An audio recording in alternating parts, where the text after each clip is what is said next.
خداوند یسوع مسیح کے زندہ، پاک اور قدرت والے نام میں پاسٹر شہزاد الیاس تمام سننے والے بہنوں اور بھائیوں کی خدمت میں سلام عرض کرتا ہے۔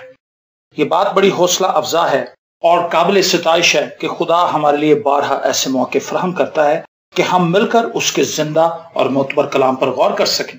اگر ہمیں خدا کا کلام میسر نہ ہو تو ہم اپنی زندگی میں برگشتگی کا شکار ہو جائیں گے اور ہماری زندگی عذاب بن جائے گی۔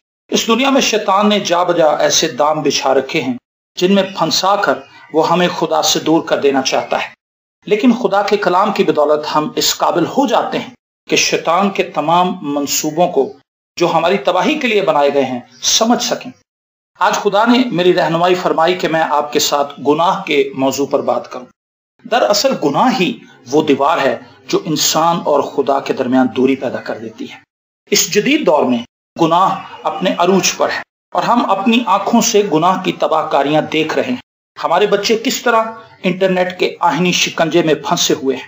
انٹرنیٹ نے جہاں دنیا کے لیے بہت آسانیاں پیدا کی ہیں اور فاصلوں کی دوریوں کو مٹایا ہے، وہیں انٹرنیٹ کے ذریعے آنے والے فحاشی کے سیلاب نے نئی نسل کو بری طرح متاثر بھی کیا ہے۔ موبائل فون ایک سہولت ہے، لیکن وقت گزرنے کے ساتھ ساتھ یہ زحمت بنتا جا رہا ہے، اور اس کی وجہ یہ ہے کہ ہم اس سے صرف اور صرف وہی کام لے رہے ہیں جس سے ہمارا وقت ضائع ہو رہا ہے اور جس سے خدا کی بجائے شیطان کو جلال مل رہا ہے۔ انٹرنیٹ اور موبائل فون کے غلط استعمال کے پیچھے جو محرک ہے وہ گناہ ہے۔ آج شخصی، ازدواجی، خاندانی، کلیسیائی، معاشرتی اور قومی سطح پر ہم گناہ کی وجہ سے نقصان اٹھا رہے ہیں۔ المیہ یہ ہے کہ گناہ کے بارے میں ہمارا علم بہت محدود ہے۔ ہم گناہ کی بھیانک اور مکروہ شکل سے واقف نہیں ہیں۔ جب ہم گناہ کی حقیقت سے واقف ہو جاتے ہیں تو ہمیں اس سے نفرت ہو جاتی ہے۔ اب سوال یہ پیدا ہوتا ہے کہ گناہ آخر ہے کیا چیز؟ گناہ خدا کے حکموں کو توڑنا اور ان سے تجاوز کرنا ہے۔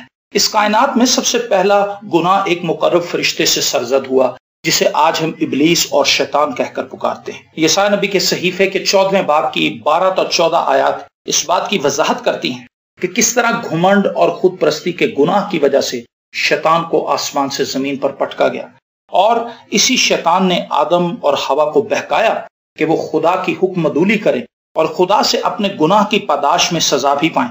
میرے عزیز بہنوں اور بھائیوں، گناہ کا معاملہ بہت سنجیدہ ہے، ہمیں اسے بالکل ہلکا نہیں لینا چاہیے، لیکن حیرانگی کی بات یہ ہے کہ آج کے انسان کے لیے گناہ ایک ہلکی سی بات ہی ہے۔ ہم ان گناہوں کو چھوٹی چھوٹی غلطیوں سے منسوب کرنے لگے ہیں۔ ہم نے گناہ کرنے کے لیے دلیلیں ڈھونڈ لی ہیں، اور وہ دلیلیں کچھ ایسی ہیں۔ دیکھیں جناب، میں کوئی اکیلا ہی تو یہ غلط کام نہیں کر رہا، سبھی ایسا کرتے ہیں۔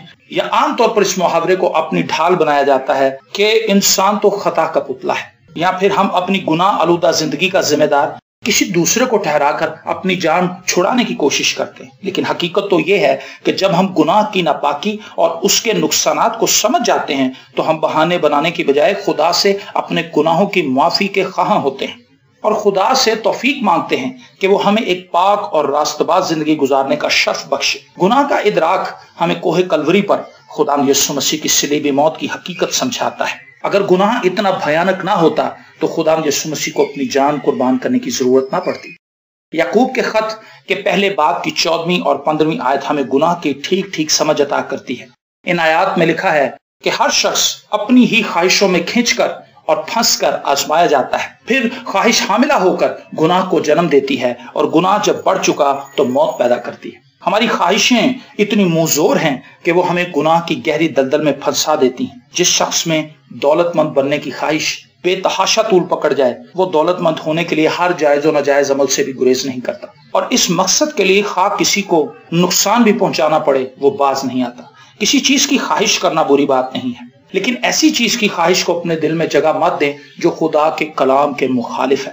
ایسی خواہش ہماری زندگی میں گناہ کے لیے دروازہ کھول دیتی ہے، اور یوں ہم گناہ کے غلام بن کر رہ جاتے ہیں۔ شیطان نے حوا کے دل میں اس درخت کے پھل کے لیے خواہش پیدا کر دی تھی، آپ کو یاد ہوگا، جسے کھانے کے لیے خدا نے منع کیا تھا۔ بس پھر کیا تھا، حوا کے دل میں یہ خواہش گھر کرتی چلی گئی، اور ایک دن اس خواہش نے گناہ کو جنم دیا، اور حوا نے ممنوع پھل میں سے کھایا، اور پھر آدم کو بھی اسی گناہ کرنے کی ترغیب دی۔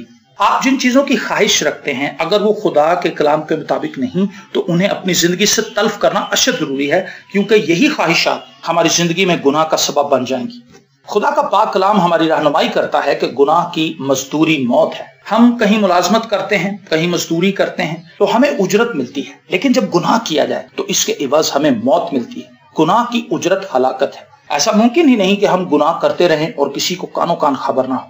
گناہ کسی نہ کسی دن ضرور ظاہر ہوگا۔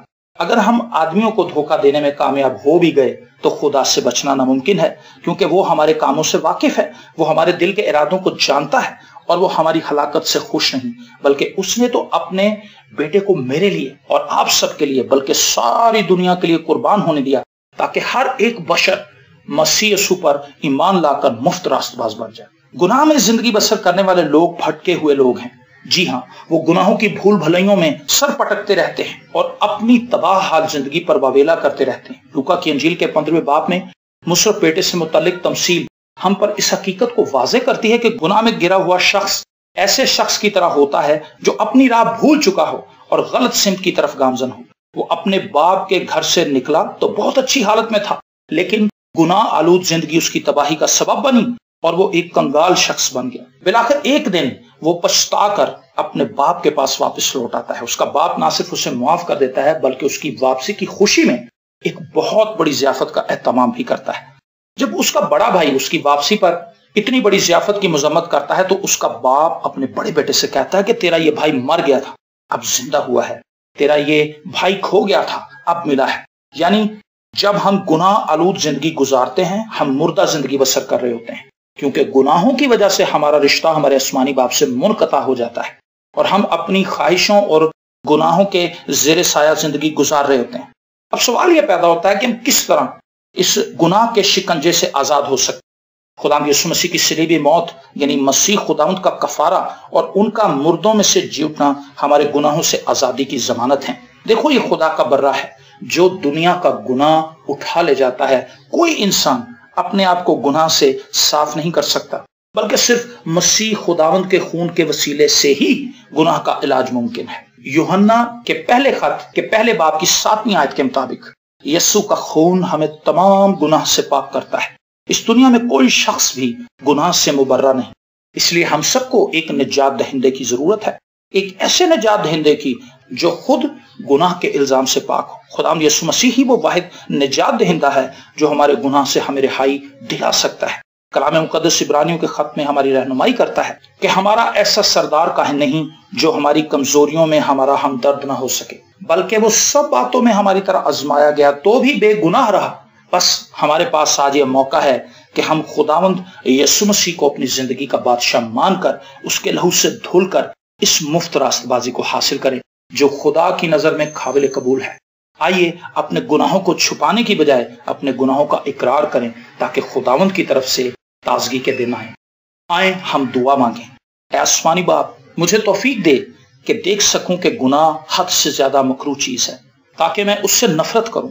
اے خداوند مجھے توفیق عطا فرما کہ میں گناہوں سے دور رہوں اور تیرے فضل کی گہری سمجھ کو حاصل کروں۔ خداوند یسوع مسیح کے کفارے کو سمجھ سکوں جس کی بدولت میرے گناہ مٹائے گئے، اور مجھے اس بات کی یقین دہانی ہوئی کہ اب مجھ پر سزا کا حکم نہیں ہے، کیونکہ میں خداوند یسوع مسیح کے خون سے دھل چکا ہوں۔ اب دوبارہ میں گناہ کی گندگی سے اپنے دامن کو آلودہ کرنا نہیں چاہتا۔ میری مدد فرما، یسوع مسیح کے زندہ، پاک اور جلالی نام میں سن اور بخش دے، آمین۔